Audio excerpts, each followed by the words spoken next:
Assalamualaikum warahmatullahi wabarakatuh. Perkenalkan, nama saya Ahmad Maulana Rahman, kelas 15 IPS Madrasah Aliyah Darussalam. Di sini akan menerangkan ringkasan sejarah masuk dan penyebaran Islam di Indonesia. Islam datang ke Indonesia dengan beberapa teori, diantaranya yang pertama, teori Gujarat dari India. Teori ini dipopulerkan oleh seorang orientalis Belanda bernama Snow Groenje. Ia menyatakan bahwa Islam masuk ke Indonesia pada abad ke-13. Yang kedua yaitu teori Arab. Teori ini didukung oleh Profesor Hamka yang mengatakan bahwa Islam datang ke Indonesia dari Arab sejak abad ke-7.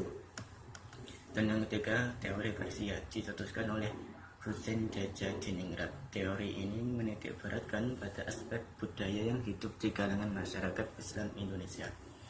Yang keempat adalah teori Cina atau teori Hui. Sumarto Al-Qurtubi dalam bukunya Arus Cina Islam Jawa menyatakan menurut sumber luar negeri, beberapa daerah di Cina telah terdapat sejumlah pemukiman umat Islam.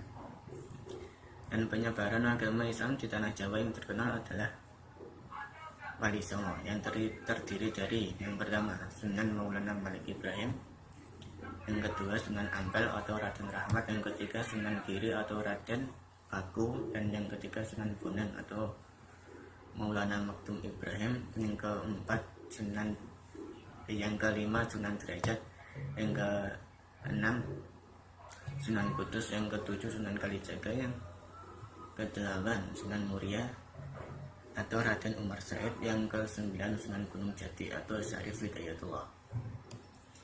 Dan kerajaan Islam di Indonesia,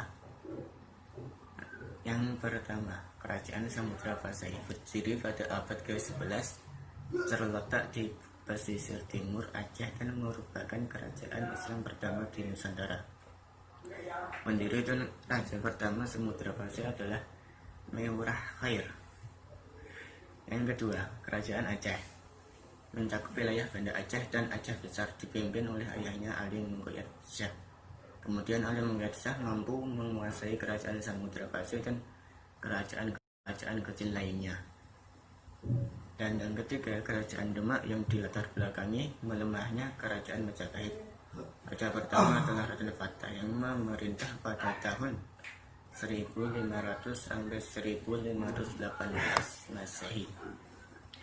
Yang keempat yaitu Kesultanan Cirebon, merupakan kesultanan Islam yang terletak di Jawa Barat pada abad ke-15 dan 16 Masehi. Yang ke-6, Kerajaan Banten, berawal ketika Kerajaan Demak memperluas pengaruhnya ke wilayah barat.